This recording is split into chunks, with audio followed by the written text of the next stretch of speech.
There was a man in the land of Uz, whose name was Job.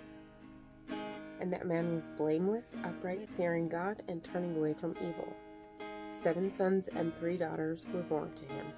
His possessions were 7,000 sheep, 3,000 camels, 500 yoke of oxen, 500 female donkeys, and very many servants.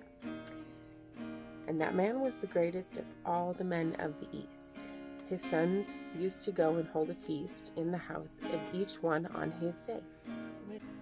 And they would send word and invite their 3 sisters to eat and drink with them.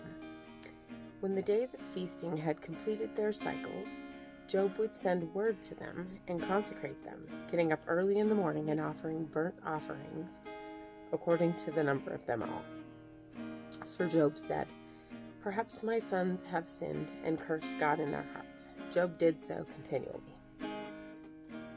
Now there was a day when the sons of God came to present themselves before the Lord, and Satan also came among them. The Lord said to Satan, "From where do you come?" Satan answered the Lord and said, "From roaming about on the earth and walking around on it." The Lord said to Satan, "Have you considered my servant Job? For there is no one like him on the earth, a blameless and upright man, fearing God and turning away from evil." Then Satan answered the Lord, "Does Job fear God for nothing? Have you not made a fence around him and his house and all that he has on every side? You've blessed the work of his hands, and his possessions have increased in the land. But reach out with your hand now and touch all that he has. He will certainly curse you to your face." Then the Lord said to Satan, "Behold, all that he has is in your power. Only do not reach out and put your hand on him." So Satan departed from the presence of the Lord. Now, on the day when his sons and daughters were eating and drinking wine in their oldest brother's house, a messenger came to Job and said, "The oxen were plowing and the female donkeys feeding beside them, and the Sabaeans attacked and took them. They also killed the servants with the edge of the sword, and I alone have escaped to tell you." While he was still speaking, another came and said, "The fire of God fell from heaven and burned up the sheep and the servants and consumed them, and I alone have escaped to tell you." While he was still speaking, another came and said, "The Chaldeans formed 3 units and made a raid on the camels, and he took them and killed the servants with the edge of the sword, and I alone have escaped to tell you." While he was still speaking, another also came and said, "Your sons and your daughters were eating and drinking wine in their oldest brother's house. And behold, a great wind came from across the wilderness and struck the 4 corners of the house, and it fell on the young people and they died.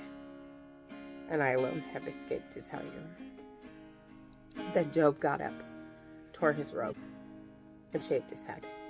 Then he fell to the ground and worshipped.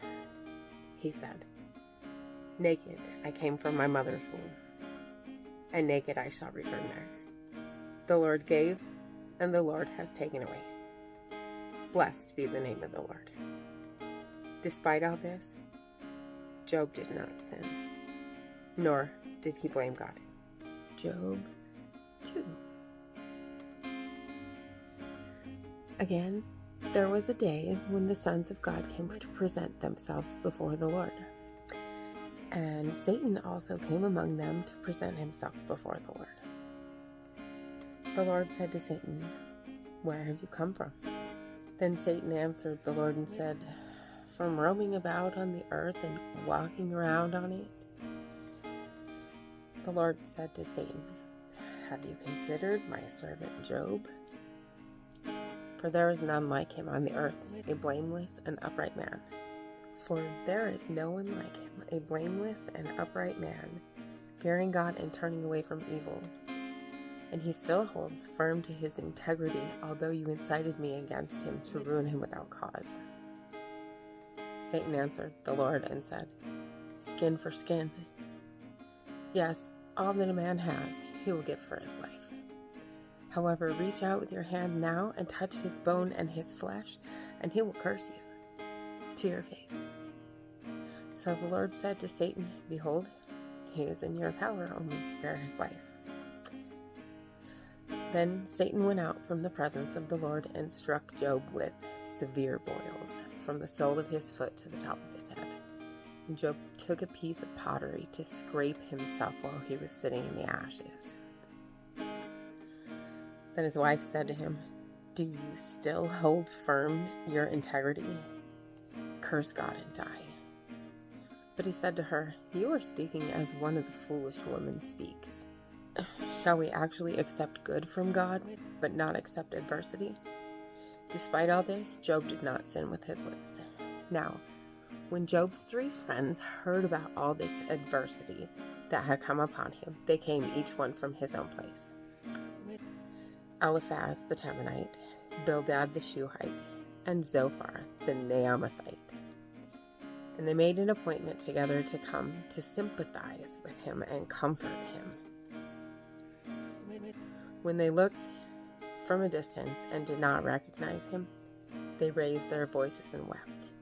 And each one of them tore his robe, and they threw dust over their heads toward the sky. Then they sat on the ground with him for 7 days and 7 nights, with no one speaking a word to him, for they saw that his pain was very great. Job 3.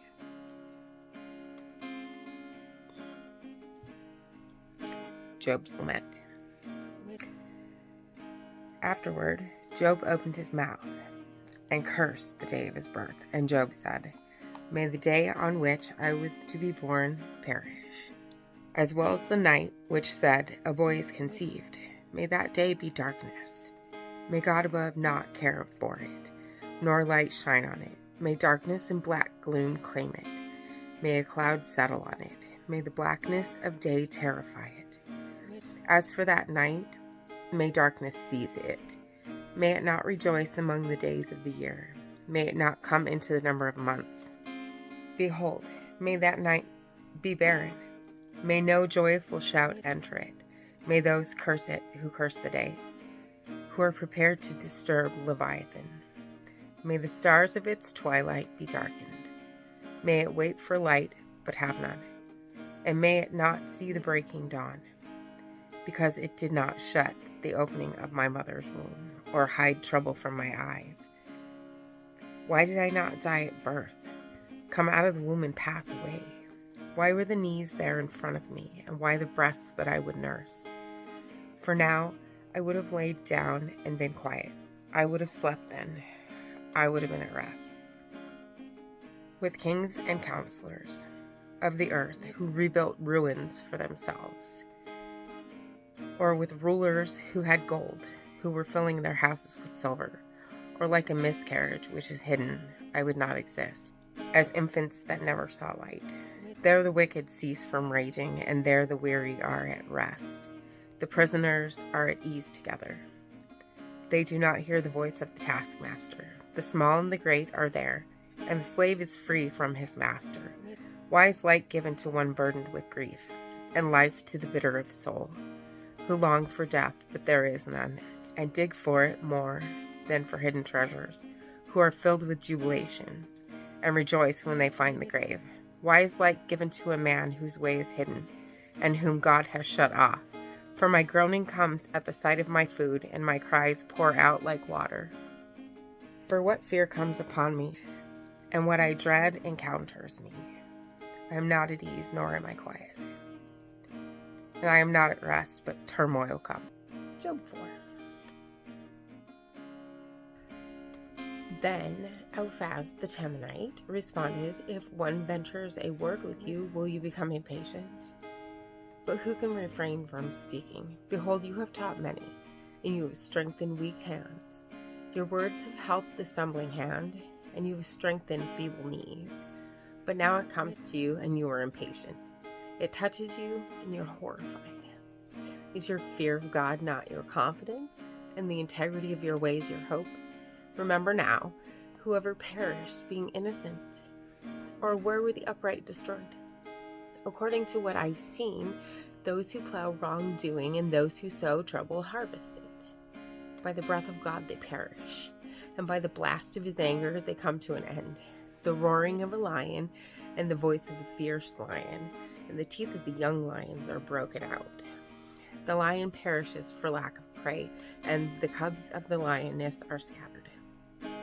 Now a word was brought to me secretly, and my ear received a whisper of it, amid disquieting thoughts from visions of the night. When deep sleep falls on people, dread came upon me and trembling, and made all my bones shake. Then a spirit passed by my face, the hair of my flesh stood up. Something was standing still, but I could not recognize its appearance. A form was before my eyes. There was silence, then I heard a voice. Can mankind be righteous before God? Can a man be pure before his Maker? He puts no trust even in his servants, and he accuses his angels of error. How much more those who live in houses of clay, whose foundation is in the dust, who are crushed before the moth. Between morning and evening they are broken in pieces. Unregarded, they perish forever. Is their tent cord not pulled out within them? They die yet without wisdom. Job 5. Call now. Is there anyone who will answer you? And to which of the holy ones will you turn? For irritation kills the fool, and jealousy brings death to the simple. I have seen the fool taking root, and I cursed his home immediately. His sons are far from safety. They are also oppressed at the gate, and there is no one to save them. The hungry devour his harvest and take it to a place of thorns, and the schemer is eager for their wealth. For disaster does not come from the dust, nor does trouble sprout from the ground. For man is born for trouble as sparks fly upward. But as for me, I would seek God, and I would make my plea before God, who does great and unsearchable things, wonders without number. He gives rain on the earth and sends water on the fields, so that he sets on high those who are lowly, and those who mourn are lifted to safety. He frustrates the schemes of the shrewd, so that their hands cannot attain success. He captures the wise by their own cleverness, and the advice of the cunning is quickly thwarted. By day they meet with darkness and grope at noon as in the night. But he saves from the sword of their mouth, and the poor from the hand of the strong. So the helpless has hope, and injustice has shut its mouth. Behold, happy is the person whom God disciplines. So do not reject the discipline of the Almighty, for he inflicts pain and gives relief. He wounds, but his hands also heal. In 6 troubles he will save you. Even in 7 evil will not touch you. In famine he will redeem you from death, and in war from the power of the sword. You will be hidden from the scourge of the tongue, and you will not be afraid of violence when it comes. You will laugh at violence and hunger, and you will not be afraid of wild animals. For you will be in league with the stones of the field, and the animals of the field will be at peace with you. You will know that your tent is secure, for you will visit your home and have nothing missing. You will also know that your descendants will be many, and your offspring as the grass of the earth. You will come to the grave at a ripe age, like the stacking of grain in its season. Behold this, we have investigated it, and so it is. Hear it and know for yourself. Job 6. Then Job responded, "Oh, if only my grief were actually weighed, and laid in the balances together with my disaster, for then it would be heavier than the sand of the seas. For that reason my words have been rash, for the arrows of the Almighty are within me. My spirit drinks their poison. The terrors of God line up against me. Does the wild donkey bray over his grass, or does the ox low over his feed? Can something tasteless be eaten without salt? Or is there any taste in the juice of an alkanet plant? My soul refuses to touch them. They are like loathsome food to me. Oh, that my request might come to pass, and that God would grant my hope. Oh, that God would decide to crush me, that he would let loose his hand and cut me off. But it is still my comfort, and I rejoice in unsparing pain. that I have not denied the words of the Holy One. What is my strength that I should wait? And what is my end that I should endure? Is my strength the strength of stones, or is my flesh bronze? Is it that my help is not within me, and that a good outcome is driven away from me? For the despairing man, there should be no kindness from his friend, so that he does not abandon the fear of the Almighty. My brothers have acted deceitfully like a wadi, like the torrents of wadis which drain away, which are darkened because of ice, and into which the snow melts. When they dry up, they vanish. When it is hot, they disappear from their place. The paths of their course wind along. They go up into wasteland and perish. The caravans of Tema looked. The travelers of Sheba hoped for them. They were put to shame, for they had trusted. They came there and were humiliated. Indeed, you have now become such. You see terrors and are afraid. Have I said, give me something, or offer a bribe for me from your wealth, or save me from the hand of the enemy, or redeem me from the hand of the tyrants?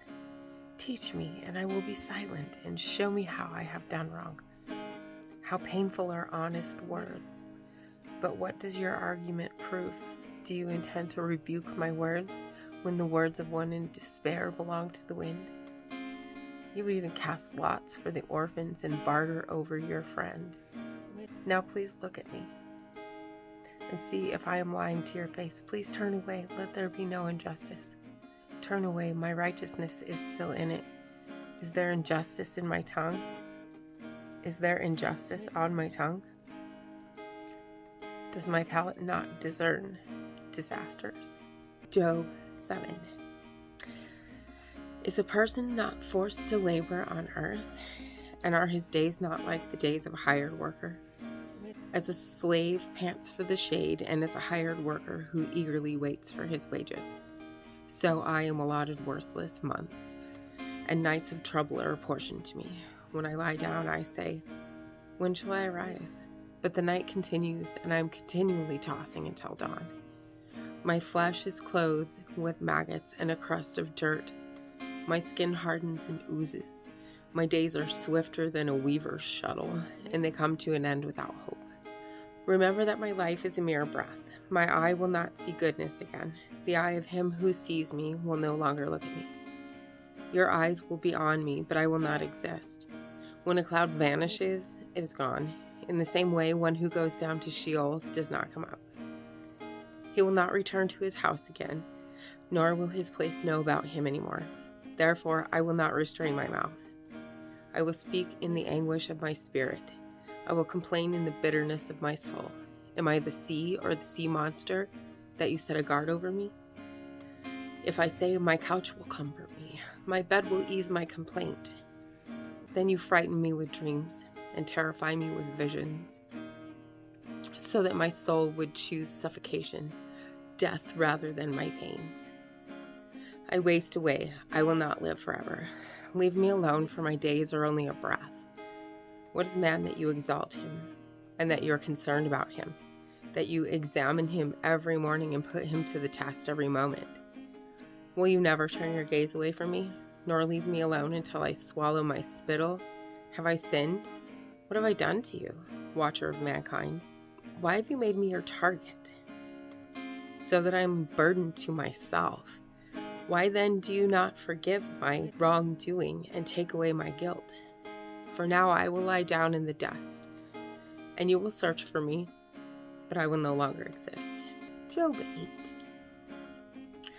Then Bildad the Shuhite responded, how long will you say these things, and the words of your mouth be a mighty wind? Does God pervert justice?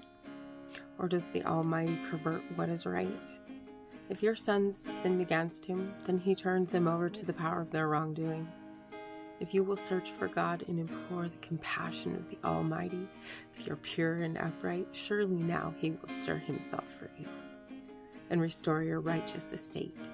Though your beginning was insignificant, yet your end will increase greatly. Please inquire of past generations and consider the things searched out by their fathers.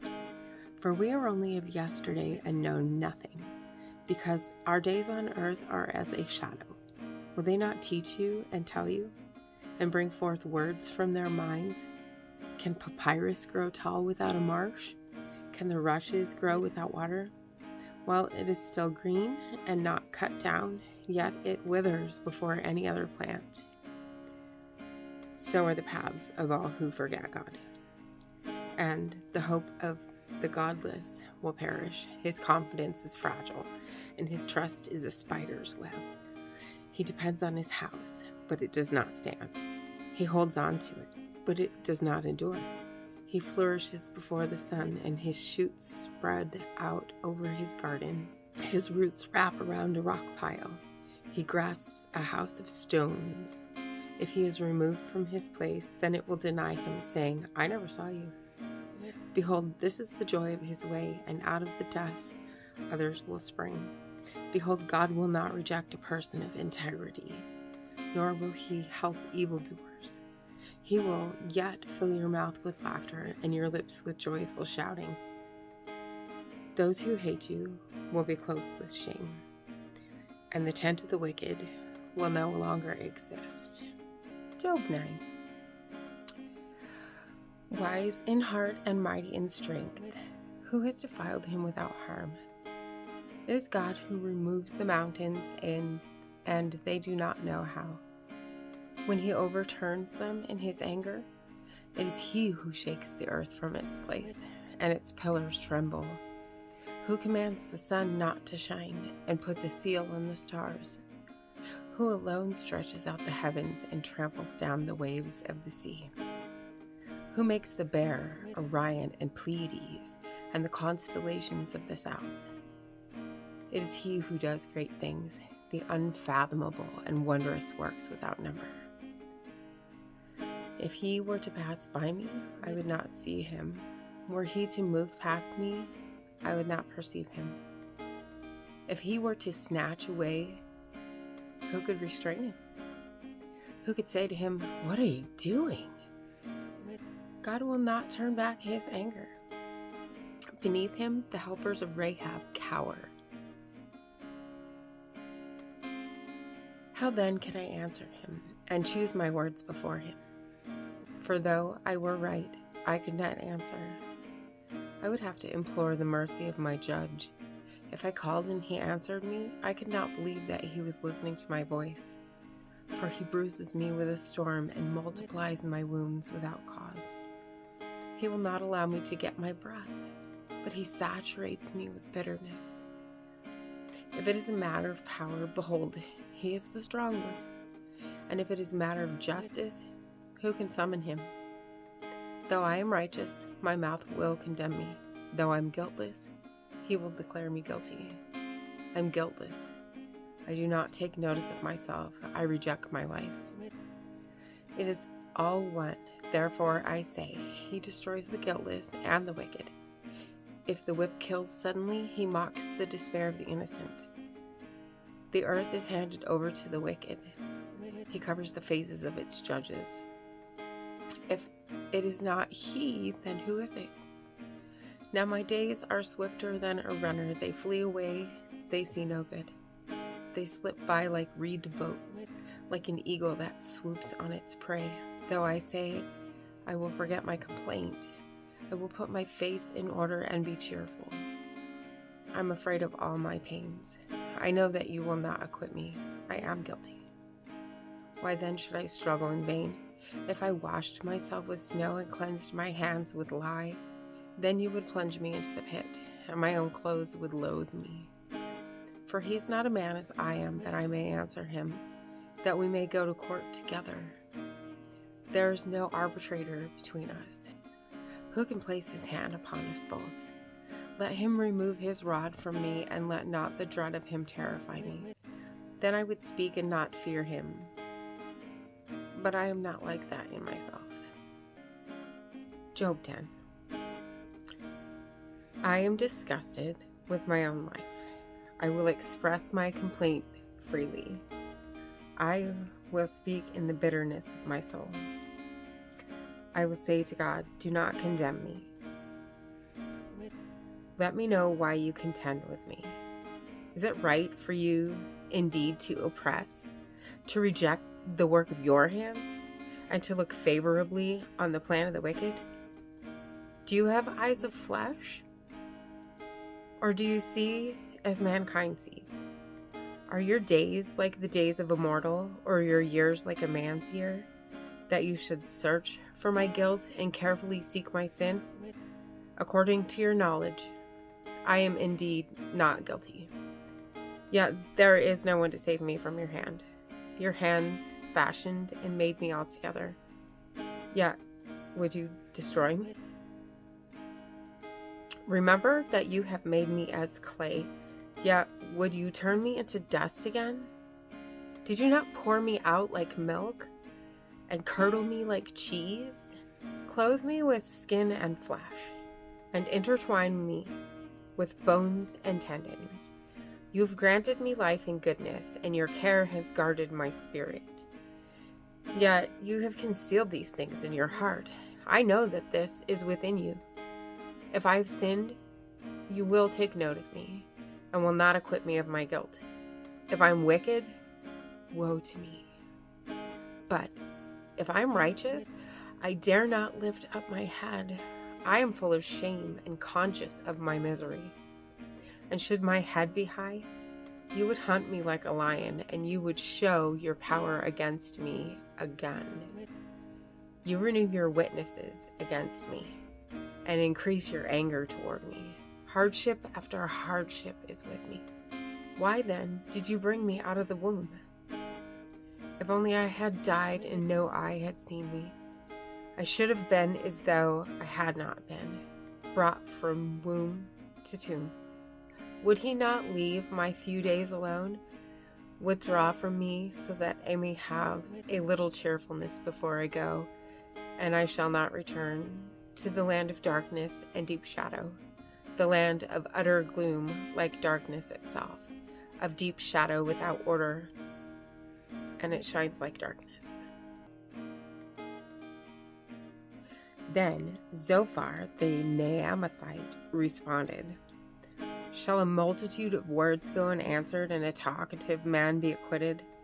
Shall your boasts silence people, and will you scoff and no one rebuke? For you have said, my teaching is pure, and I'm innocent in your eyes. But if only God would speak and open his lips against you, and show you the secrets of wisdom. For sound wisdom has two sides. Know then that God forgets part of your guilt. Can you discover the depths of God? Can you discover the limits of the Almighty? They are as high as the heavens. What can you do? Deeper than Sheol.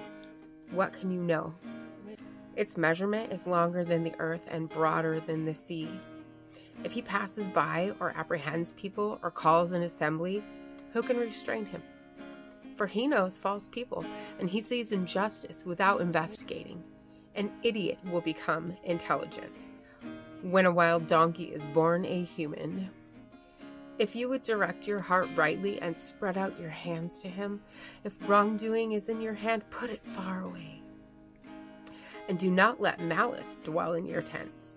Then indeed you could lift up your face without moral blemish, and you would be firmly established and not feared. For you would forget your trouble.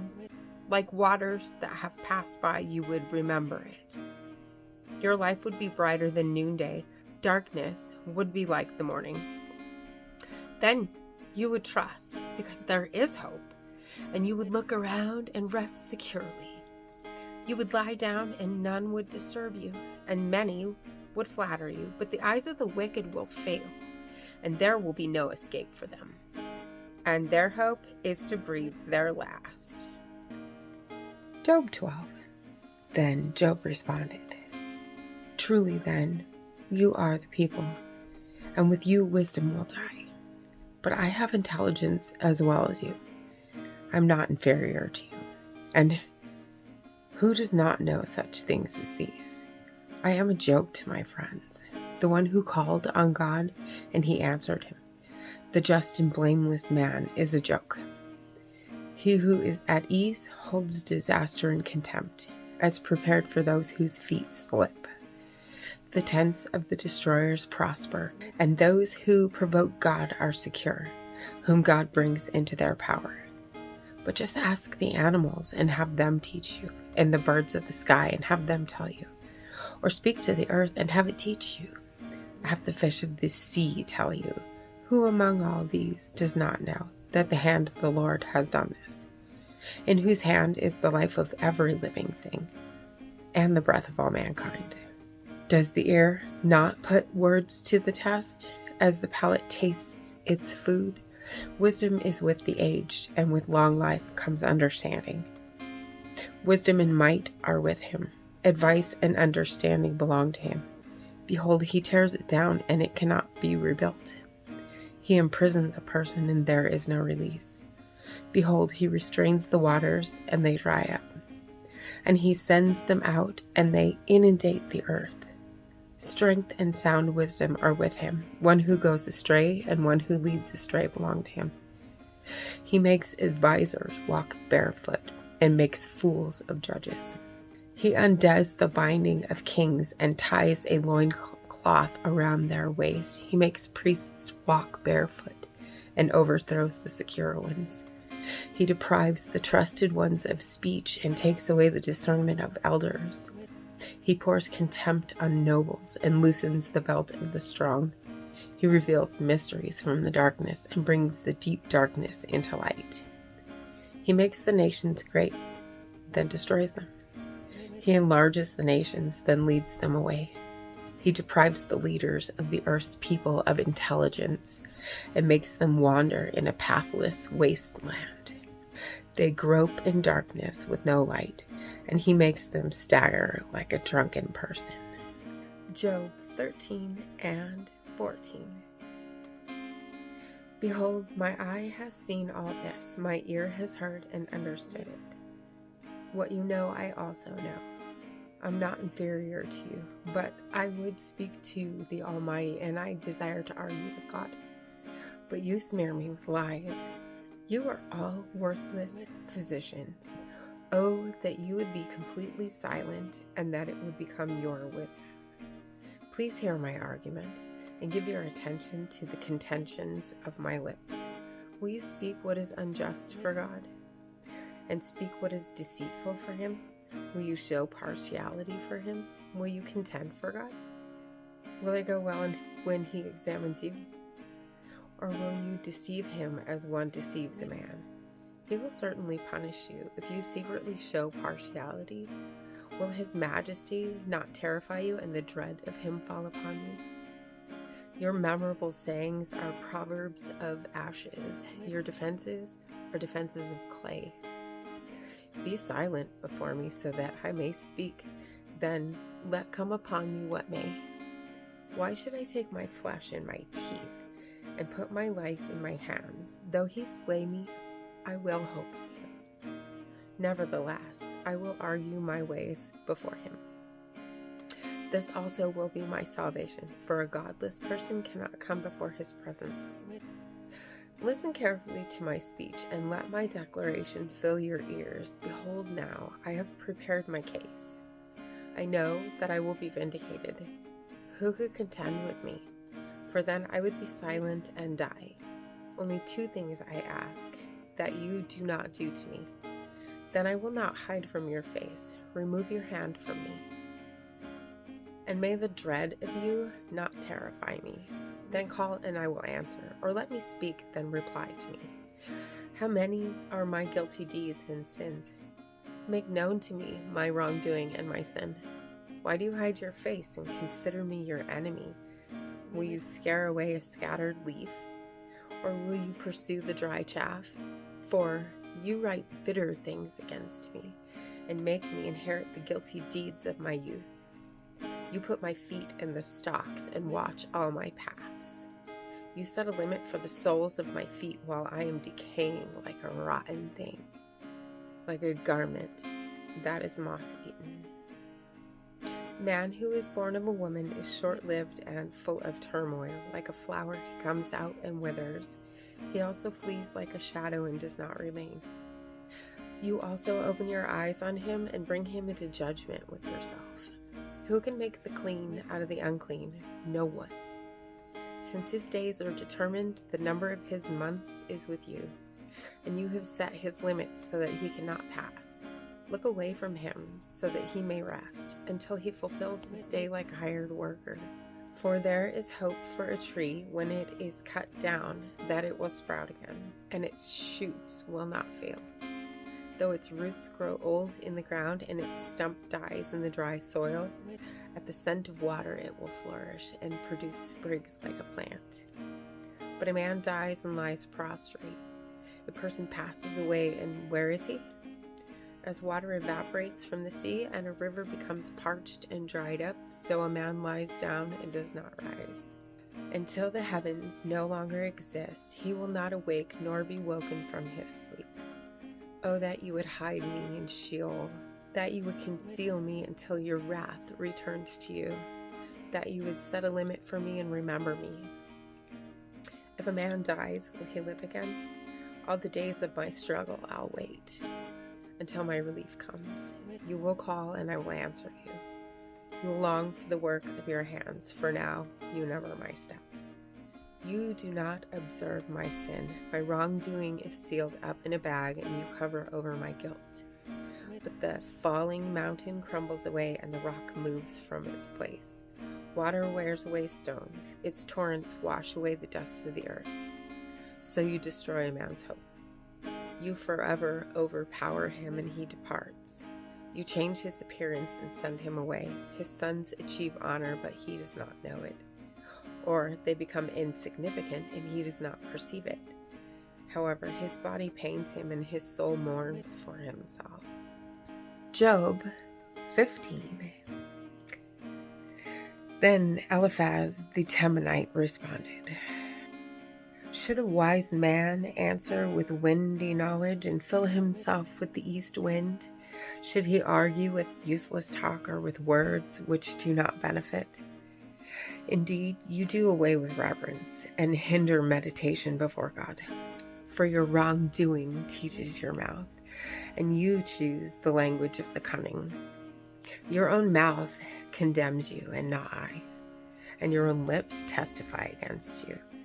Were you the first person to be born, or were you brought forth before the hills? Do you hear the secret discussion of God and limit wisdom to yourself? What do you know that we do not know? What do you understand that we do not? Both the gray-haired and the aged are among us, older than your father. Are the consolations of God too little for you, or the words spoken gently to you? Why does your heart take you away, and why do your eyes wink? That you can turn your spirit against God and produce such words from your mouth. What is man that he would be pure? Or he who is born of a woman that he would be righteous? Behold, he has no trust in his holy ones, and the heavens are not pure in his sight. How much less is one who is detestable and corrupt, a person who drinks malice like water? I will tell you, listen to me, and what I have seen I will also declare. What wise people have told and have not concealed from their fathers, to whom alone the land was given and no stranger passed among them. The wicked person writhes in pain all his days, and the years reserved for the ruthless are numbered. Sounds of terror are in his ears. While he is at peace, the destroyer comes upon him. He does not believe that he will return from darkness, and he is destined for the sword. He wanders about for food, saying, Where is it? He knows that a day of darkness is at hand. Distress and anguish terrify him. They overpower him like a king ready for the attack, because he has reached out with his hand against God and is arrogant toward the Almighty. He rushes headlong at him with his massive shield, for he has covered his face with fat and put fat on his waist. He has lived in desolate cities, in houses no one would inhabit, which are destined to become ruins. He will not become rich, nor will his wealth endure. and his property will not stretch out on earth. He will not escape darkness. The flame will dry up his shoot, and he will go away by the breath of his mouth. Let him not trust in emptiness, deceiving himself, for his reward will be emptiness. It will be accomplished before his time, and his palm branch will not be green. He will drop off his unripe grape like the vine, and will cast off his flower like the olive tree. For the company of the godless is barren, and fire consumes the tents of the corrupt. They conceive harm and give birth to wrongdoing, and their mind prepares deception. Job 16, 17, and 18. Then Job responded, I've heard many things like these. Miserable comforters are you all. Is there no end to windy words? Or what provokes you that you answer? I too could speak like you, if only I were in your place. I could compose words against you and shake my head at you, or I could strengthen you with my mouth, and the condolence of my lips could lessen your pain. If I speak, my pain is not lessened, and if I refrain, what pain leaves me? But now he has exhausted me. You have laid waste all my group of loved ones, and you have shriveled me up. It has become a witness, and my infirmity rises up against me. It testifies to my face. His anger has torn me and hunted me down. He's gnashed at me with his teeth. My enemy glares at me. They've gaped at me with their mouths. They have slapped me on the cheek with contempt. They have masked themselves against me. God hands me over to criminals and tosses me into the hands of the wicked. I was at ease, but he shattered me, and he has grasped me by my neck and shaken me to pieces. He has also set me up as his target. His arrows surround me. He splits my kidneys open without mercy. He pours out my bile on the ground. He breaks through me with breach after breach. He runs at me like a warrior. I've sewed sackcloth over my skin and thrust my horn in the dust. My face is flushed from weeping, and deep darkness is on my eyelids. Although there is no violence in my hands, and my prayer is pure, earth, do not cover my blood, and may there be no resting for my cry. Even now, behold, my witness is in heaven, and my advocate is on high. My friends are my scoffers. My eye weeps to God, that one might plead for a man with God, as the son of man with his neighbor. For when a few years are past, I shall go the way of no return. My spirit is broken, my days are extinguished.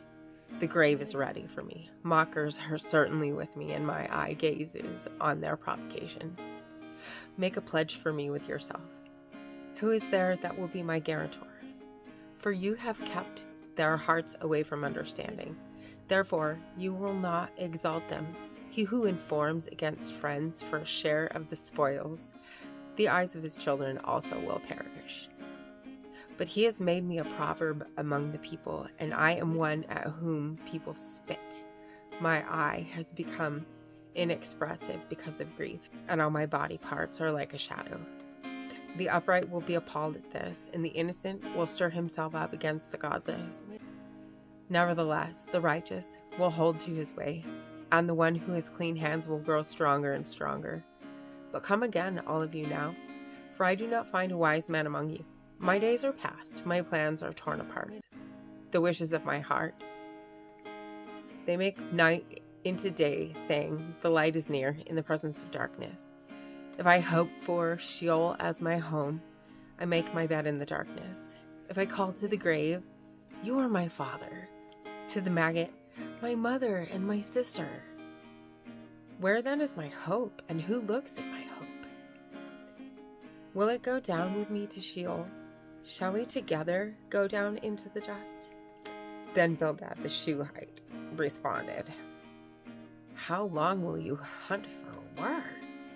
Show understanding, and then we can talk. Why are we regarded as animals, as stupid in your eyes? You who tear yourself in your anger, should the earth be abandoned for your sake, or the rock moved from its place? Indeed, the light of the wicked goes out, and the spark from his fire does not shine.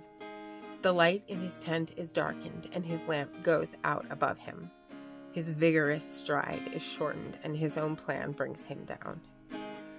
For he is thrown into the net by his own feet, and he steps on the webbing.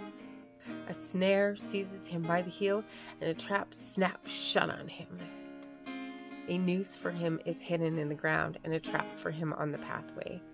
All around, sudden terrors frighten him and harass him at every step. His strength is famished, and disaster is ready at his side. It devours parts of his skin. The firstborn of death devours his limbs. He is torn from the security of his tent, and they march him before the king of terrors. Nothing of his dwells in his tent. Brimstone is scattered on his home. His roots are dried below, and his branch withers above. The memory of him perishes from the earth, and he has no name abroad. He is driven from light into darkness and chased from the inhabited world. He has no offspring or descendants among his people, nor any survivor where he resided. Those in the west are appalled at his fate. Those in the east are seized with horror. Certainly, these are the dwellings of the wicked, and this is the place of him who does not know God. Job 19:20. Then Job responded, "How long will you torment me and crush me with words? These 10 times you've insulted me. You're not ashamed to wrong me. Even if I've truly done wrong, my error stays with me. If indeed you exalt yourselves against me and prove my disgrace to me, know then that God has wronged me and has surrounded me with his net. Behold, I cry violence, but I get no answer. I shout for help, but there is no justice. He's blocked my way so that I cannot pass, and he has put darkness on my paths. He has stripped my honor from me and removed the crown from my head. He breaks me down on every side, and I'm gone. He has uprooted my hope like a tree. He has also kindled his anger against me and considered me as his enemy. His troops come together and build up their way against me and camp around my net. He has removed my brothers far from me, and my acquaintances have completely turned away from me. My relatives have failed, and my close friends have forgotten me.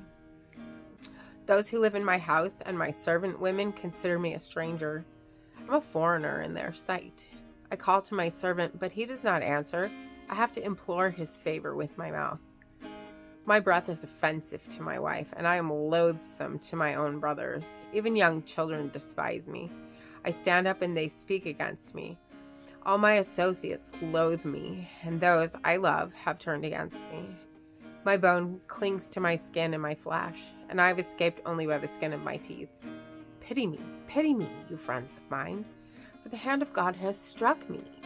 Why do you persecute me as God does, and are not satisfied with my flesh?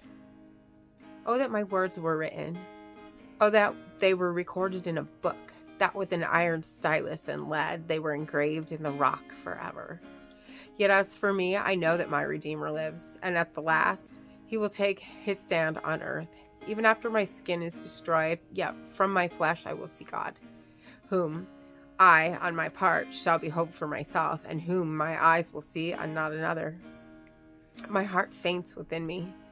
If you say, how shall we persecute him? And what pretext for a case against him can we find? Then be afraid of the sword for yourselves. For wrath brings the punishment of the sword, so that you may know where there is judgment. Then Zophar the Naamathite responded, therefore my disquieting thoughts make me respond.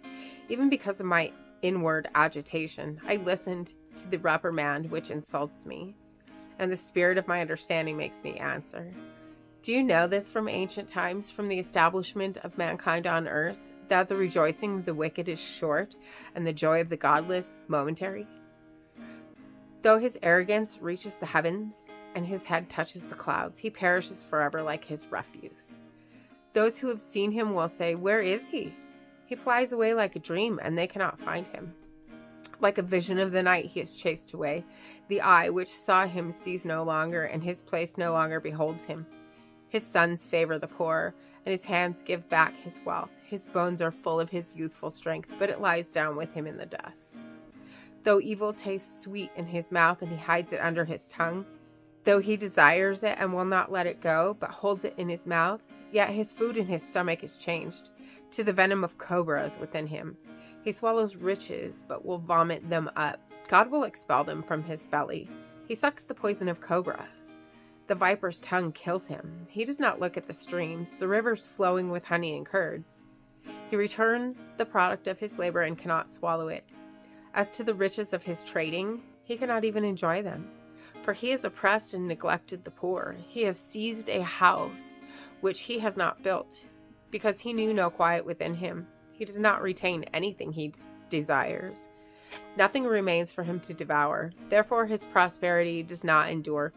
In the fullness of his excess, he will be cramped. The hand of everyone who suffers will come against him. When he fills his belly, God will send fierce anger on him and rain it on him while he is eating.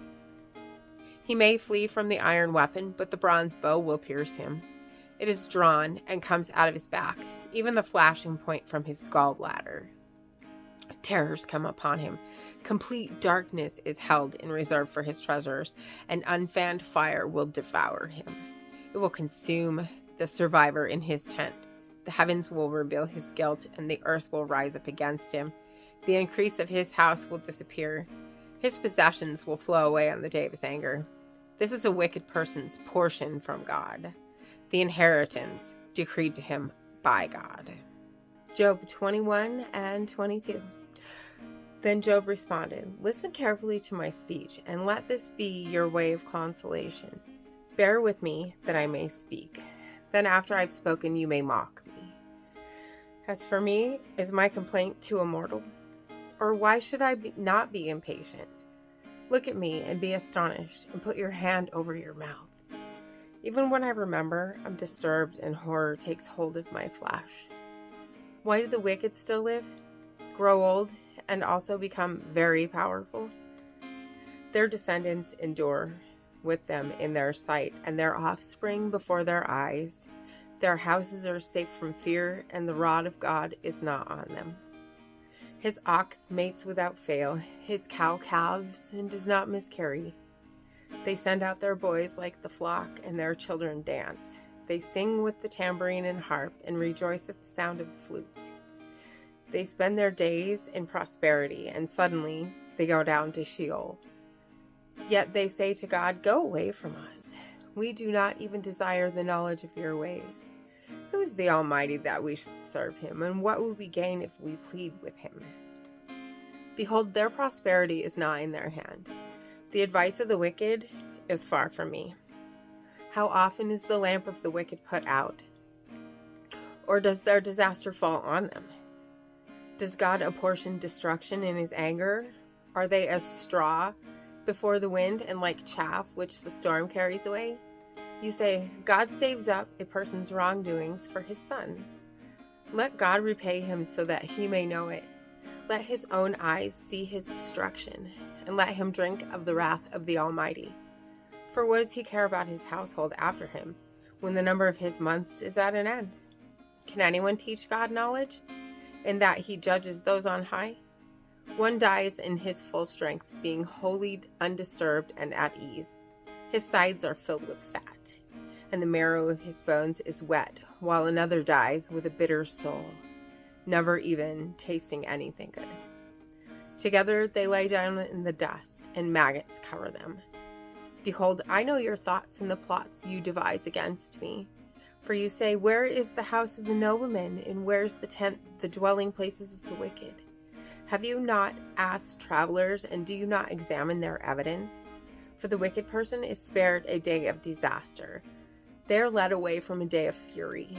Who confronts him with his actions, and who repays him for what he has done? When he is carried to the grave, people will keep watch over his tomb. The clods of the valley will gently cover him. Moreover, all mankind will follow after him, while countless others go before him. So how dare you give me empty comfort? for your answers remain nothing but falsehood. Then Eliphaz the Temanite responded, Can a strong man be of use to God, or a wise one be useful to himself? Is it any pleasure to the Almighty if you are righteous, or gain if you make your ways blameless? Is it because of your reverence that he punishes you, that he enters into judgment against you? Is your wickedness not abundant, and is there no end to your guilty deeds? For you have seized pledges from your brothers without cause and stripped people naked. You have given the weary no water to drink, and you have withheld bread from the hungry. But the earth belongs to the powerful man, and the one who is honorable dwells on it.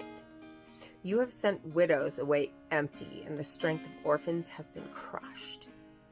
Therefore, traps surround you, and sudden dread terrifies you, or darkness, so that you cannot see, and a flood of water covers you. Is God not in the height of heaven? Look also at the highest stars. How high are they? Is God not in the height of heaven? Look also at the highest stars. How high they are. But you say, what does God know? Can he judge through the thick darkness? Clouds are a hiding place for him so that you cannot see, and he walks on the vault of heaven. Will you keep to the ancient path, which wicked people have walked? Who were snatched away before their time, whose foundations were washed away by a river? They say to God, Go away from us. And what can the Almighty do to them? Yet he filled their houses with good things. But the advice of the wicked is far from me. The righteous see and are glad, and the innocent mock them, saying, Truly our enemies are eliminated, and a fire has consumed their abundance. Be reconciled with him and be at peace. Thereby good will come to you. Please receive instruction from his mouth and put his words in your heart. If you return to the Almighty, you will be restored. If you remove injustice far from your tent and put your gold in the dust and the gold of Ophir among the stones of the brooks, then the Almighty will be your gold and abundant silver to you. For then you will take pleasure in the Almighty and lift up your face to God. You will pray to him, and he will hear you, and you will pay your vows. You will also decide something, and it will be established for you, and light will shine on your ways. When they have brought you low, you will speak with confidence, and he will save the humble person. He will rescue one who is not innocent, and he will be rescued due to the cleanness of your hands. 23 and 24. Then Job responded, Even today my complaint is rebellion.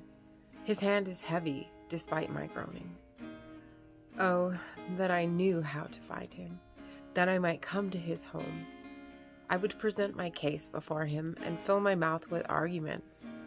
I would learn the words which he would answer and perceive what he would tell me. Would he contend with me by the greatness of his power? No, surely he would pay attention to me. There the upright would argue with him, and I would be free of my judge forever. Behold, I go forward, but he is not there, and backward, but I cannot perceive him. When he acts on the left, I cannot see him. He turns to the right, but I cannot see him. But he knows the way I take. When he has put me to the test, I will come out as gold. My foot has held on to his path. I have kept his way and not turned aside. I've not failed the command of his lips. I have treasured the words of his mouth more than my necessary food. But he is unique, and who can make him turn? Whatever his soul desires, he does it.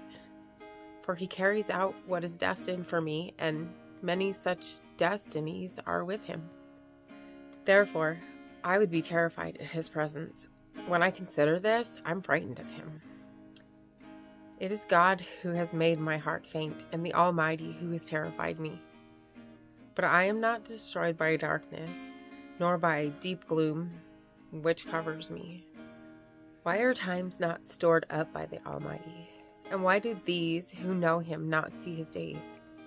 People remove landmarks. They seize and devour flocks. They drive away the donkeys of orphans. They seize the widow's ox as a pledge. They push the needy aside from the road. The poor of the land have to hide themselves together. Behold, like wild donkeys in the wilderness, they go out scavenging for food in their activity, as bread for their children in the desert. They harvest their feed in the field and glean the vineyard of the wicked. They spend the night naked without clothing and have no covering against the cold. They are wet from the mountain rains, and they hug the rock for lack of a shelter. Others snatch an orphan from the breast, and they seize it as a pledge against the poor. The poor move about naked without clothing, and they carry sheaves while going hungry. Within the walls, they produce oil. They tread wine presses, but go thirsty. From the city, people groan, and the souls of the wounded cry for help. Yet God does not pay attention to the offensiveness. Others have been with those who rebel against the light.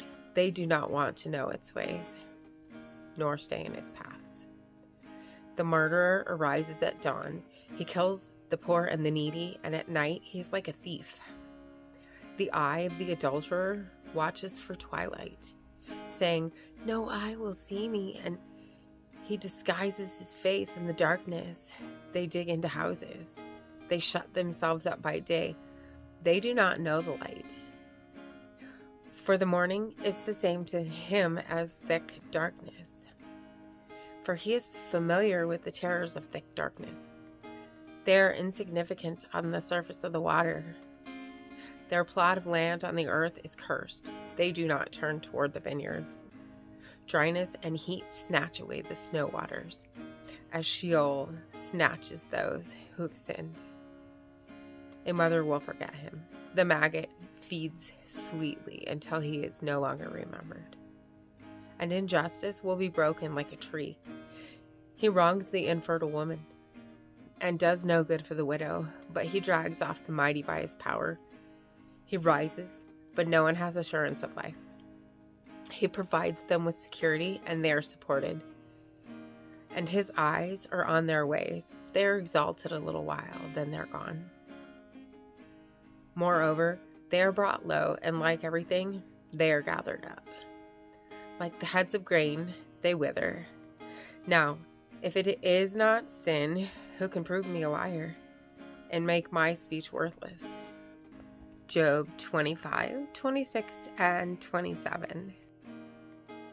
Then Bildad the Shuhite responded, "Dominion and awe belong to him who makes peace in his heights. Is there any number to his troops? And upon whom does his light not rise? How then can mankind be righteous with God? Or how can anyone who is born of woman be pure?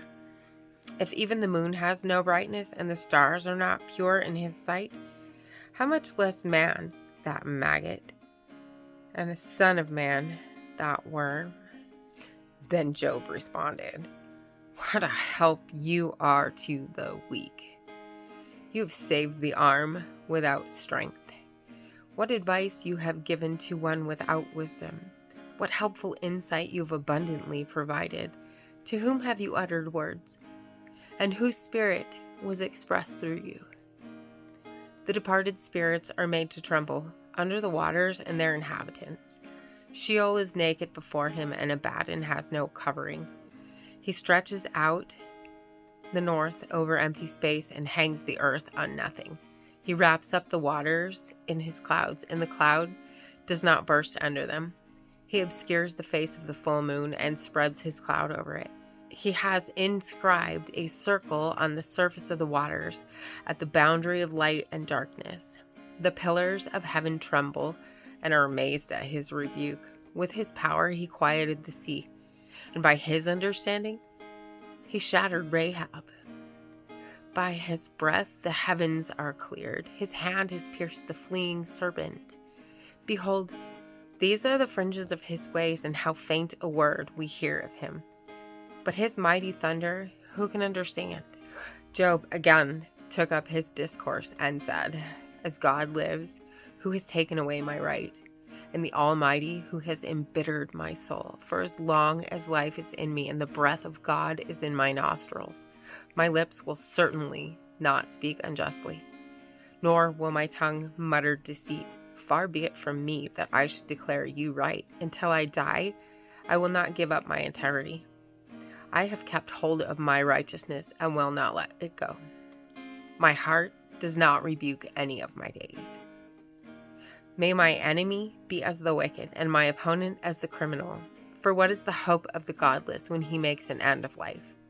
When God requires his life, will God hear his cry when distress comes upon him, or will he take pleasure in the Almighty? Will he call on God at all times? I will instruct you in the power of God. What is with the Almighty I will not conceal. Behold, all of you have seen it. Why then do you talk of nothing? This is the portion of a wicked person from God, and the inheritance which tyrants receive from the Almighty. Though his sons are many, they're destined for the sword, and his descendants will not be satisfied with bread. His survivors will be buried because of the plague, and their widows will not be able to weep. Though he piles up silver like dust and prepares garments as plentiful as the clay, he may prepare it, but the righteous will wear it, and the innocent will divide the silver. He has built his house like the spider's web, or a hut which the watchman has made. He lies down rich, but never again. He opens his eyes, and it no longer exists. Terrors overtake him like a flood. A storm steals him away in the night. The east wind carries him away, and he's gone. For it sweeps him away from his place, for it will hurl at him without mercy. He will certainly try to flee from its power. People will clap their hands at him and will whistle at him from their places.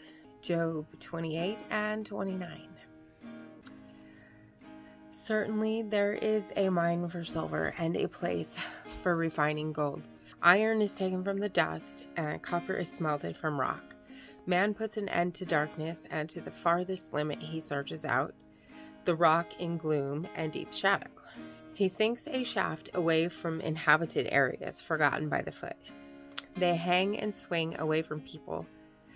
From the earth comes food, and underneath it is turned over like fire. Its rocks are the source of sapphires, and its dust contains gold. No bird of prey knows the path, nor has the falcon's eye caught sight of it. The proud animals have not trodden it, nor has the lion passed over it. He puts his hand on the flint. He overturns the mountains at the base. He carves out channels through the rocks, and his eye sees everything precious. He dams up the streams from flowing and brings to light what is hidden. But where can wisdom be found? And where is the place of understanding? Mankind does not know its value, nor is it found in the land of the living. The ocean depth says, "It is not in me," and the sea says, "It is not with me." Pure gold cannot be given in exchange for it, nor can silver be weighed as its price. It cannot be valued in the gold of Ophir, in precious onyx or sapphire. Gold or glass cannot equal it, nor can it be exchanged for articles of pure gold. Coral and crystal are not to be mentioned, and the acquisition of wisdom is more valuable than pearls. The topaz of Cush cannot equal it, nor can it be valued in pure gold. Where then does wisdom come from? And where is this place of understanding? It is hidden from the eyes of every living creature, and concealed from the birds of the sky. Abaddon and Death say, "With our ears we have heard a report of it." God understands its way, and he knows its place, for he looks to the ends of the earth. He sees everything under the heavens. When he imparted weight to the wind and assessed the waters by measure, when he made a limit for the rain and a course for the thunderbolt, then he saw it and declared it. He established it and also searched it out. And to mankind he said, "Behold, the fear of the Lord, that is wisdom. And to turn away from evil is understanding." Job again took up his discourse and said, "Oh, that I were as in the months gone by, as in the days when God watched over me, when his lamp shone over my head, and by his light I walked through darkness. Just as I was in the days of my youth, when the protection of God was over my tent, when the Almighty was so with me, and my children were around me. when my steps were bathed in cream and the rock poured out streams of oil for me, when I went out to the gate of the city, when I took my seat in the public square. The young men saw me and hid themselves, and the old men arose and stood. The leaders stopped talking and put their hands on their mouths. The voices of the prominent people were hushed, and their tongues stuck to their palates. For when an ear heard, it called me blessed. And when an eye saw, it testified in support of me. Because I saved the poor who cried for help, and the orphan who had no helper. The blessing of the one who was about to perish came upon me, and I made the widow's heart sing for joy. I put on righteousness, and it clothed me. My justice was like a robe and a headband. I was eyes to those who were blind, and feet to those who cannot walk. I was a father to the poor, and I investigated the case, which I did not know. I broke the jaws of the wicked and rescued the prey from his teeth. Then I thought, I will die with my family, and I will multiply my days as the sand. My root is spread out to the waters, and dew lies on my branch all night. My glory is ever new with me, and my bow is renewed in my hand. To me they listened and waited, and they kept silent for my advice. After my words, they did not speak again, and my speech dropped on them. They waited for me as for the rain, and opened their mouths as for the late rain. I smiled at them when they did not believe, and they did not look at my kindness ungraciously. I chose a way for them and sat as chief, and lived as a king among the troops, as one who comforted the mourners. And it's week 3 of our year of wisdom. I'm so glad you're joining me for this, and let's go ahead and get started.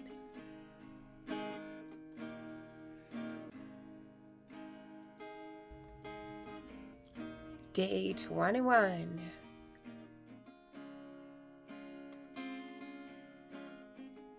Job 30. But now, those who are younger than I mock me, whose fathers I refuse to put with the dogs of my flock. Indeed, what good was the strength of their hands to me? Vigor had perished from them. From poverty and famine they are gaunt.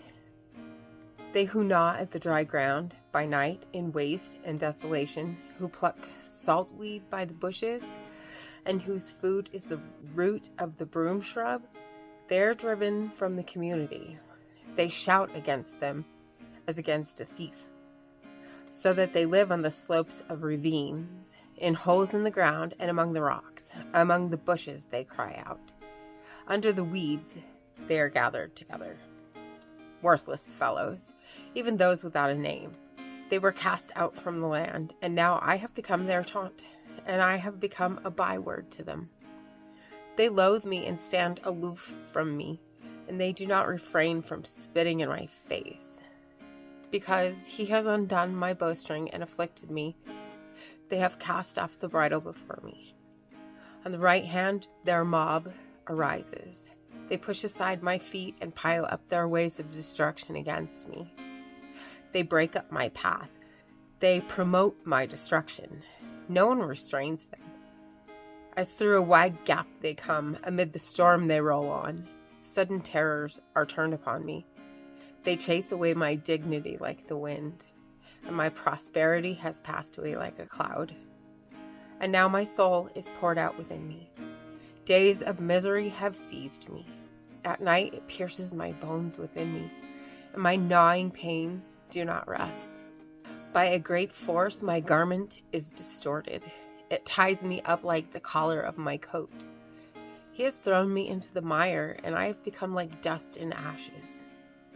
I cry out to you for help, but you do not answer me. I stand up, and you turn your attention against me.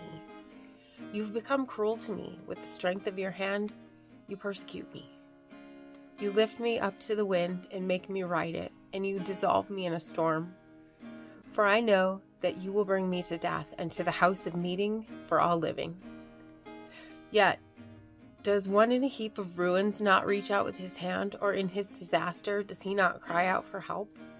Have I not wept for the one whose life is hard? Was my soul not grieved for the needy? When I expected good, evil came. When I waited for light, darkness came. I'm seething within and cannot rest. Days of misery confront me. I go about mourning without comfort. I stand up in the assembly and cry out for help. I've become a brother to the jackals and a companion of ostriches. My skin turns black on me, and my bones burn with fever. Therefore my harp is turned to mourning, and my flute to the sound of those who weep. Job 31. I have made a covenant with my eyes. How then can I look at a virgin? And what is the portion of God from above, or the inheritance of the Almighty from on high? Is it not disaster to the criminal and misfortune to those who practice injustice? Does he not see my ways and count all my steps? If I have walked with deception and my foot has hurried after deceit, let him weigh me with accurate scales, and let God know my integrity. If my step has turned from the way, or my heart followed my eyes, or if any spot has stuck to my hands, let me sow and another eat, and let my crops be uprooted. If my heart has been enticed by a woman, or I have lurked at my neighbor's doorway, may my wife grind grain for another, and let others kneel down over her. For that would be a lustful crime. Moreover, it would be wrongdoing, punishable by judges.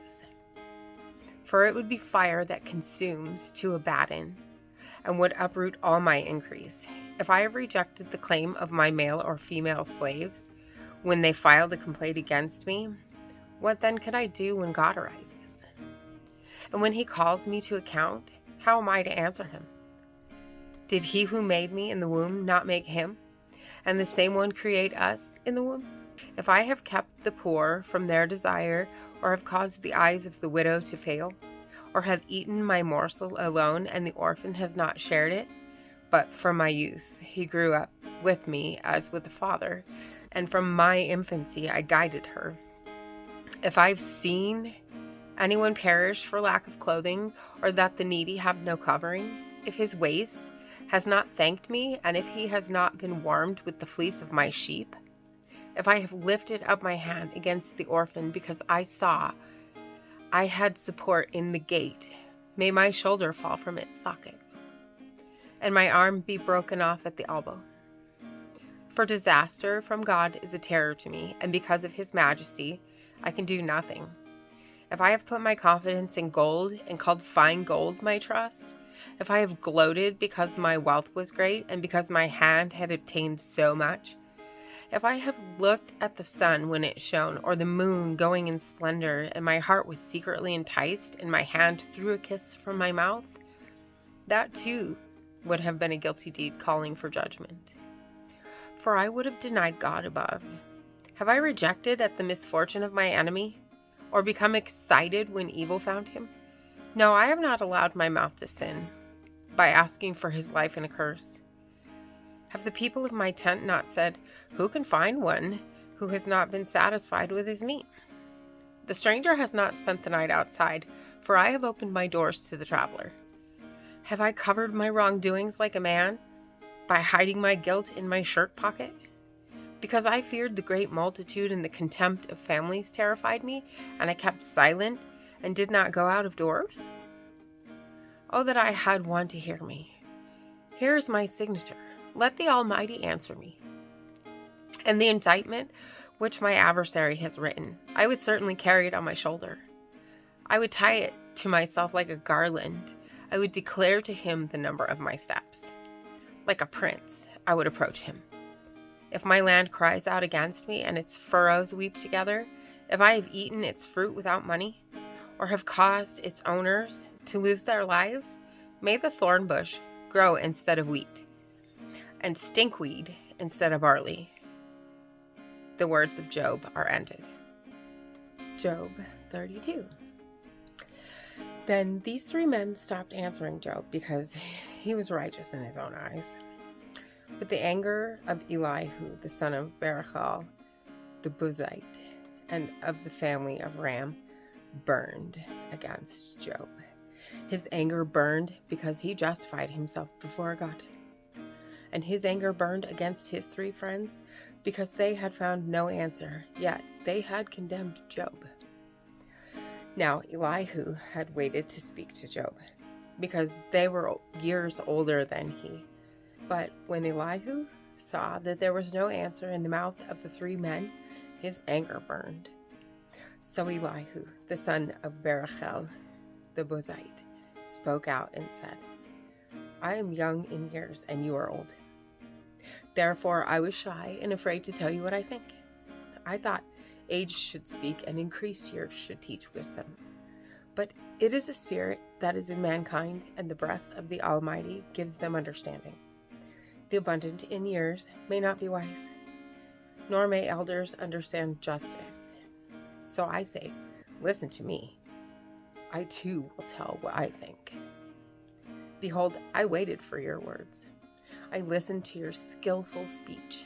While you pondered what to say, I also paid close attention to you. But indeed, there was no one who refuted Job.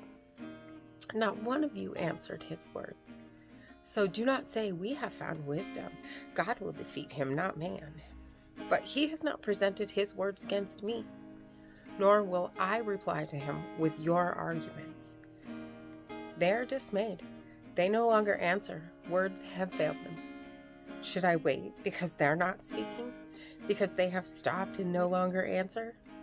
I too will give my share of answers. I also will tell my opinion, for I am full of words. The spirit within me compels me. Behold, my belly is like unvented wine. Like new wineskins, it is about to burst. Let me speak, so that I may get relief. Let me open my lips and answer. Let me be partial to no one, nor flatter any man. For I do not know how to flatter, otherwise my Maker would quickly take me away. Job 33.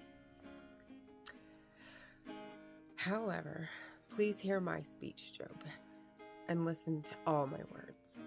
Behold, now I open my mouth. My tongue in my mouth speaks. My words are from the integrity of my heart, and my lips speak knowledge sincerely. The Spirit of God has made me, and the breath of the Almighty gives me life. Refute me if you can. Line up against me. Take your stand. Behold, I belong to God like you. I too have been formed out of clay. Behold, no fear of me should terrify you, nor should my pressure weigh heavily on you. You have in fact spoken while I listened, and I heard the sound of your words. I am pure, without wrongdoing. I'm innocent, and there is no guilt in me. Behold, he invents criticisms against me. He counts me as his enemy. He puts my feet in stocks. He watches all my paths. Behold, let me respond to you. You are not right in this. For God is greater than mankind. Why do you complain to him? That he does not give an account of all his doings? Indeed, God speaks once or twice, yet no one notices it. In a dream, a vision of the night, when deep sleep falls on people while they slumber in their beds, then he opens the ears of the people and horrifies them with warnings, so that he may turn a person away from bad conduct and keep a man from pride. He keeps his soul back from the pit, and his life from perishing by the spear. A person is also rebuked by pain in his bed, and with constant complaint in his bones, so that his life loathes bread, and his soul food that he should crave. His flesh washes away from sight, and his bones, which were not seen, stick out. Then his soul comes near to the pit, and his life to those who bring death. If there is an interceding angel for him, 1 out of 1,000, to remind a person of what is right for him, and he is gracious to him and says, free him from going down to the pit, I have found a ransom. Let his flesh become fresher than in youth. Let him return to the days of his youthful vigor. Then he will pray to God, and he will accept him, so that he may see his face with joy, and he will restore his righteousness to that person. He will sing to people and say, I have sinned and perverted what is right, and it is not proper for me. He has redeemed my soul from going to the pit, and my life will see the light. Behold, God does all these things for a man 2 or 3 times, to bring back his soul from the pit, so that he may be enlightened with the light of life. Pay attention, Job. Listen to me. Keep silent and let me speak. Then, if you have anything to say, answer me. Speak, for I would take pleasure in justifying you. If not, listen to me. Keep silent, and I will teach you wisdom. Job 34. Then Elihu continued and said, Hear my words, you wise men, and listen to me, you who understand. For the ear tests words as the palate tastes food. Let us choose for ourselves what is right. Let us understand among ourselves what is good. For Job has said, I am righteous, but God has taken away my right. Should I lie about my right? My wound is incurable, though I am without wrongdoing. What man is like Job, who drinks up derision like water, who goes in company with the workers of injustice and walks with wicked people? For he has said, it is of no use to man when he becomes friends with God. Therefore listen to me, you men of understanding. Far be it from God to do evil, and for the Almighty to do wrong. For he repays a person for his work, and lets things happen in correspondence to a man's behavior. God certainly will not act wickedly, and the Almighty will not pervert justice. Who gave him authority over the earth, and who has placed the whole world on him? If he were to determine to do so, if he were to gather his spirit and his breath to himself, humanity would perish together, and mankind would return to dust. But if you have understanding, hear this. Listen to the sound of my words. Shall one who hates justice rule? And will you condemn the righteous mighty one, who says to a king, you worthless one, to nobles, you wicked one, who shows no partiality to the prominent, nor regards the rich as above the poor, since they are all the work of his hands? In a moment they die, and at midnight people are shaken and pass away, and the powerful are taken away without a hand. For his eyes are upon the ways of a person, and he sees all his steps. There is no darkness or deep shadow where the workers of injustice can hide themselves. For he does not need to consider a person further, that he should go before God in judgment. He breaks in pieces the mighty without investigation, and sets others in their place. Therefore he knows their deeds, and he overthrows them in the night, and they are crushed. He strikes them like the wicked in a public place, because they turned aside from following him, and had no regard for any of his ways, so that they caused the cry of the poor to come to him, and that he would hear the cry of the afflicted. When he keeps quiet, who can condemn? When he hides his face, who then can look at him? That is, regarding both nation and a person, so that godless people would not rule, nor be snares for the people. For has anyone said to God, I have endured punishment, I will not offend anymore. Teach me what I do not see. If I have done wrong, I will not do it again. Shall God repay on your terms, because you've rejected his? For you must choose, and not I.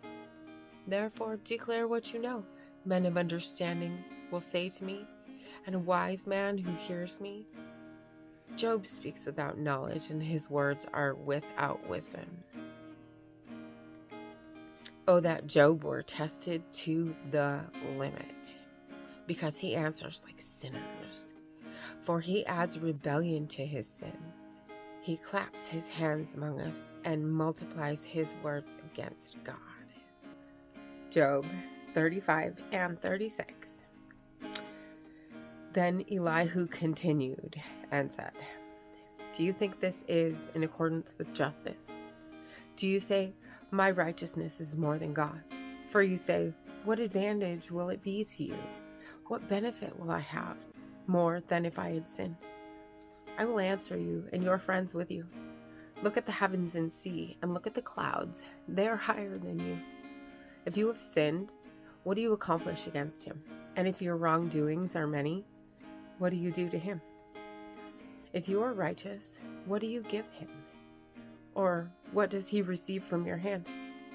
Your wickedness is for a man like yourself, and your righteousness is for a son of man. Because of the multitude of oppressions, they cry out. They cry for help because of the arm of the mighty. But no one says, where is God my maker, who gives songs in the night, who teaches us more than the animals of the earth and makes us wiser than the birds of the sky? There they cry out, but he does not answer because of the pride of evil people. God certainly will not listen to an empty cry, nor will the Almighty regard it. How much less when you say you do not look at him? The case is before him, and you must wait for him. And now, because he has not avenged his anger, nor has he acknowledged wrongdoing well, so Job opens his mouth with empty words. He multiplies words without knowledge. Then Elihu continued and said, wait for me a little, and I will show you that there is still more to be said on God's behalf. I will bring my knowledge from afar and ascribe righteousness to my Maker. For truly my words are not false. One who is perfect in knowledge is with you. Behold, God is mighty, but does not reject anyone. He is mighty in strength of understanding. He does not keep the wicked alive, but gives justice to the afflicted. He does not withdraw his eyes from the righteous, but with kings on the throne he has seated them forever, and they are exalted. And if they are bound in shackles and are caught in the snares of misery, then he declares to them their work and their wrongdoings, that they have been arrogant. He opens their ears to instruction and commands that they return from injustice. If they listen and serve him, they will end their days in prosperity, and their years in happiness. But if they do not listen, they will perish by the sword, and die without knowledge. But the godless in heart nurture anger. They do not call for help when he binds them. They die in youth, and their life perishes among the cult prostitutes. He rescues the afflicted in their misery, and opens their ears in time of oppression. Then indeed he induced you away from the mouth of distress, and instead of it a broad place with no constraint. And your table was full of rich food, but you were full of judgment on the wicked. Judgment and justice take hold of you. Beware that wrath does not entice you to mockery, and do not let the greatness of the ransom turn you aside. Will your cry for help keep you from distress, or all the exertions of your strength? Do not long for the night when people vanish in their places. Be careful, do not turn to evil, for you preferred this to misery. Behold, God is exalted in his power. Who is a teacher like him? Who has appointed him his way, and who has said, you have done wrong? Remember that you are to exalt his work, of which people have sung. All people have seen it. Mankind looks at it from afar. Behold, God is exalted, and we do not know him. The number of his years is unsearchable. For he draws up the drops of water. They distill rain from its celestial stream, which clouds pour down. They drip upon mankind abundantly. Can anyone understand the spreading of the clouds, the thundering of his pavilion? Behold, he spreads his lightning about him, and he covers the depths of the sea. For by them he judges peoples. He gives food in abundance. He covers his hand with the lightning, and commands it to strike the chariot. Its thundering voice declares his presence, the livestock also, concerning what is coming up. Job 37. At this also my heart trembles and leaps from its place. Listen closely to the thunder of his voice and the rumbling that goes out from his mouth. Under the whole heaven he lets it loose, and his lightning travels to the ends of the earth. After it a voice roars. He thunders with his majestic voice, and he does not restrain the lightning when his voice is heard. God thunders wondrously with his voice, doing great things which we do not comprehend. For to the snow he says, fall on the earth, and to the downpour and the rain, be strong. He seals the hand of every person, so that all people may know his work. Then the animal goes into its lair and remains in its den. From the south comes the storm, and from the north wind, the cold. From the breath of God ice is made, and the expanse of the waters is frozen. He also loads the clouds with moisture. He disperses the cloud of his lightning. It changes direction, turning around by his guidance, that it may do whatever he commands it on the face of the inhabited earth. Whether for correction, or for his earth, or for goodness, he causes it to happen. Listen to this, Job. Stand and consider the wonders of God. Do you know how God establishes them and makes the lightning of his clouds to shine? Do you know about the hovering of the clouds, the wonders of one who is perfect in knowledge? You whose garments are hot when the land is still because of the south wind? Can you with him spread out the sky strong as a cast metal mirror? Teach us what we are to say to him. We cannot present our case because of darkness. Shall it be told him that I would speak? Or should a man say that he would be swallowed up? Now people do not see the light, which is bright in the skies, but the wind has passed and cleared them. From the north comes golden splendor. Around God is awesome majesty. The Almighty, we cannot find him. He is exalted in power, and he will not violate justice and abundant righteousness. Therefore people fear him. He does not regard any who are wise of heart. Job 38. Then the Lord answered Job from the whirlwind and said, who is this who darkens the divine plan by words without knowledge? Now tighten the belt on your waist like a man, and I shall ask you, and you inform me. Where were you when I laid the foundation of the earth? Tell me, if you have understanding, who set its measurements, since you know? Or who stretched the measuring line over it? On what were its bases sunk? Or who laid its cornerstone, when the morning stars sang together, and all the sons of God shouted for joy? Or who enclosed the sea with doors, when it went out from the womb, bursting forth, when I made a cloud its garment, and thick darkness its swaddling bands? And I placed boundaries on it, and set a bolt and doors. And I said, as far as this point you shall come, but no farther. And here your proud waves shall stop. Have you ever in your life commanded the morning, and made the dawn know its place? So that it would take hold of the ends of the earth, and the wicked would be shaken off from it? It is changed like clay under the seal, and they stand out like a garment. Their light is withheld from the wicked, and the uplifted arm is broken. Have you entered the springs of the sea, and walked in the depth of the ocean? Have the gates of death been revealed to you, and have you seen the gates of deep darkness? Have you understood the expanse of the earth? Tell me, if you know all this. Where's the way to the dwelling of light? And darkness, where's its place? That you would take it to its territory and discern the paths to its home. You know, for you were born then, and the number of your days is great. Have you entered the storehouses of the snow, and have you seen the storehouses of the hail, which I have reserved for a time of distress, for a day of war and battle? Where's the way that the light is divided and the east wind scattered on the earth? Who has split open a channel for the flood, and a way for the thunderbolt, to bring rain on a land without people, on a desert without a person in it, to satisfy the waste and desolate land, and to make the seeds of grass to sprout? Does the rain have a father? Or who has fathered the drops of dew? From whose womb has come the ice, and the front of heaven, who has given it birth? Water becomes hard like stone, and the surface of the deep is imprisoned. Can you tie up the chains of Pleiades, or untie the cords of Orion? Can you bring a constellation in its season and guide the bear with her satellites?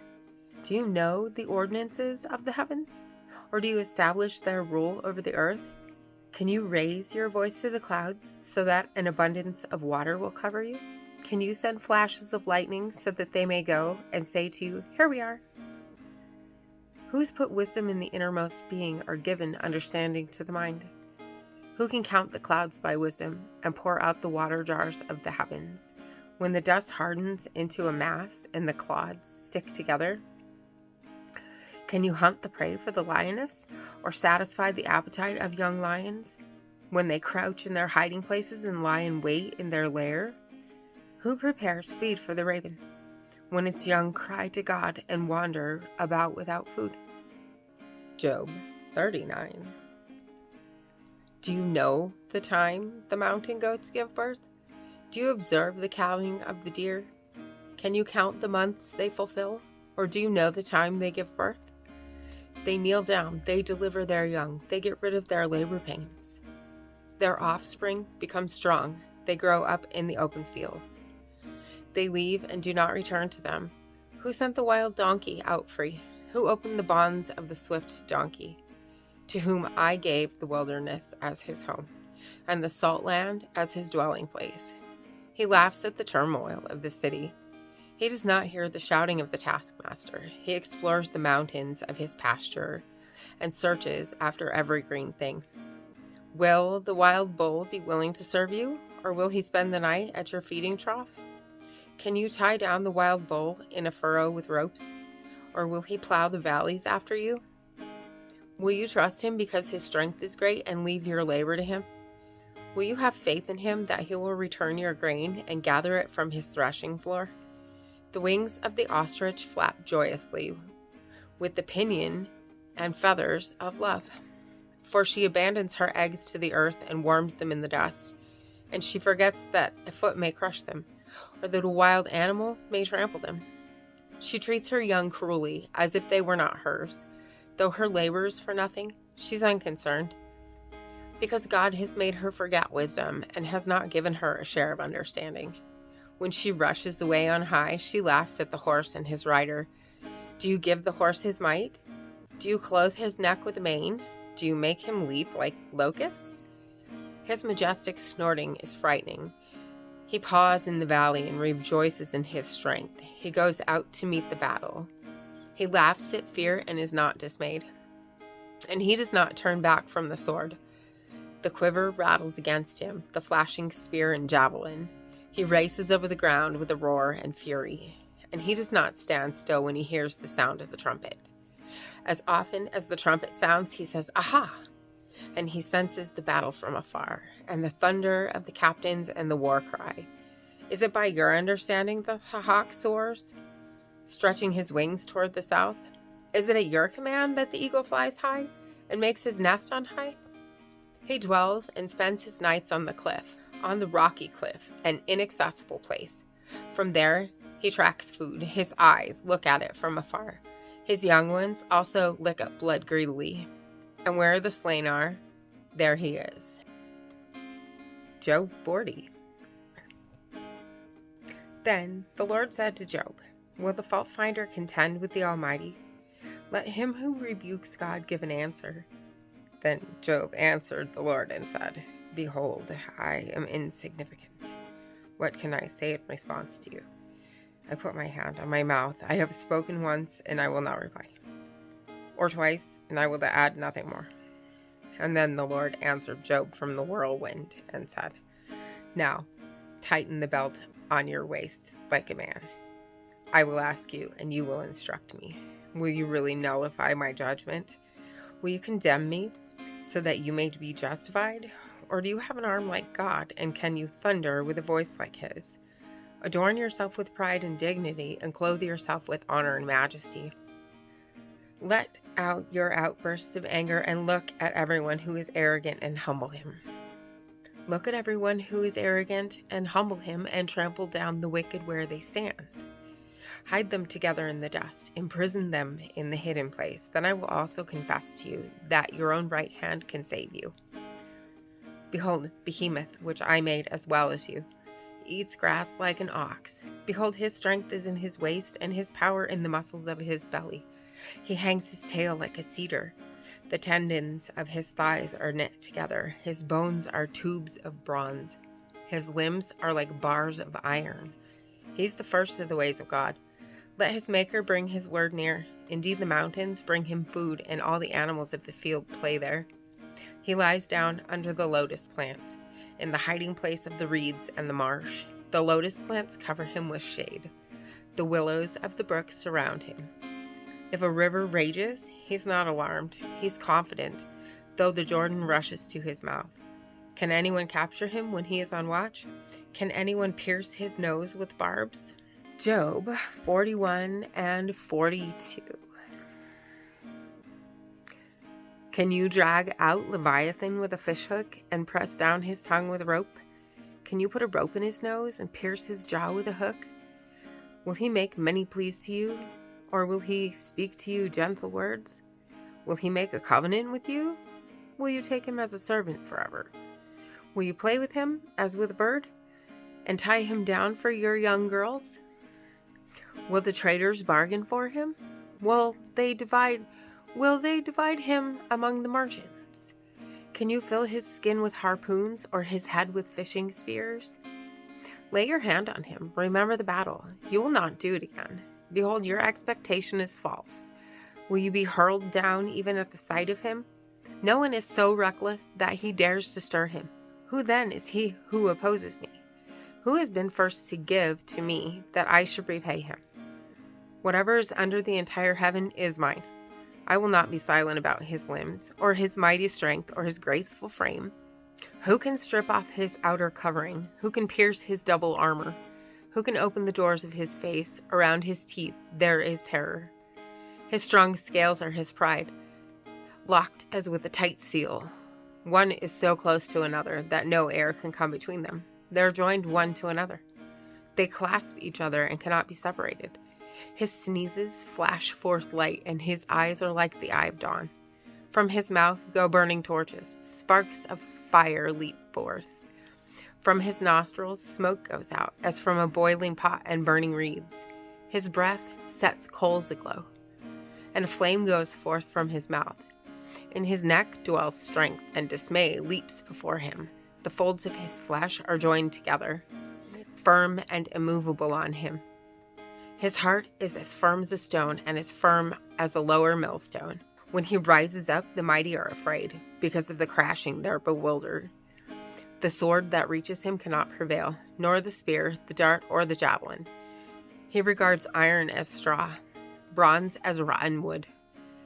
The arrow cannot make him flee. Sling stones are turned into stubble for him.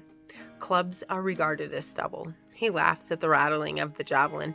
His underparts are like sharp pieces of pottery. He spreads out like a threshing sledge on the mud. He makes the depths boil like a pot. He makes the sea like a jar of ointment. Behind him he illuminates a pathway. One would think the deep to be gray-haired. Nothing on earth is like him, one made without fear. He looks on everything that is high. He is king over all the sons of pride. Then Job answered the Lord and said, I know that you can do all things, and that no plan is impossible for you. Who is this who conceals advice without knowledge?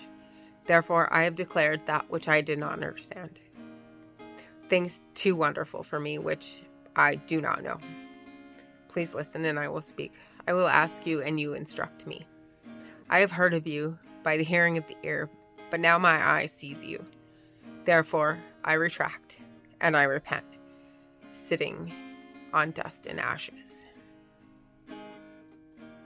It came about after the Lord had spoken these words to Job, that the Lord said to Eliphaz the Temanite, My wrath is kindled against you and against your two friends, because you have not spoken of me what is trustworthy, as my servant Job has.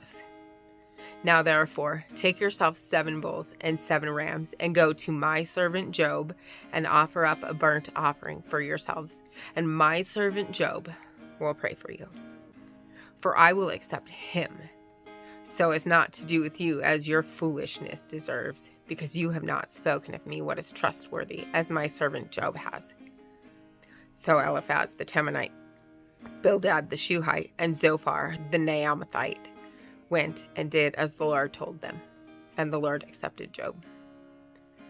The Lord also restored the fortunes of Job when he prayed for his friends, and the Lord increased double all that Job had. Then all his brothers, all his sisters, and all who had known him before came to him. And they ate bread with him in his house, and they sympathized with him and comforted him for all the adversities that the Lord had brought on him. And each one gave him a piece of money, and each a ring of gold.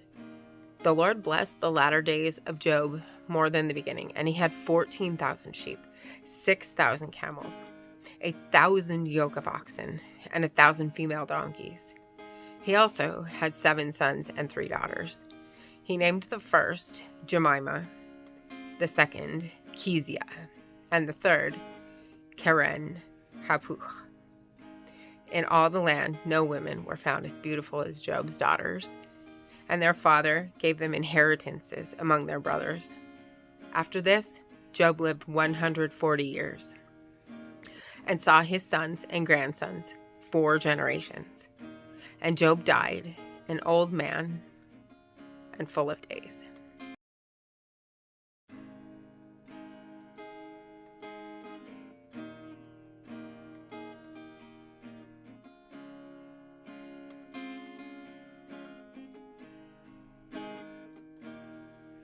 When my head's completely full and my heart is worry-worn, I know without a doubt you'll carry me out of the storm. I'm standing at the crossroads, I'm lost without a clue. I need a big pink neon sign to show me what to do. I thank you, Lord, it glorifies you when you're the only answer. I praise you, Lord, for holding what's too much for me. And I'm amazed by you, Lord, because nothing's too big and nothing's too small to lay at your feet. I want to thank you, Lord.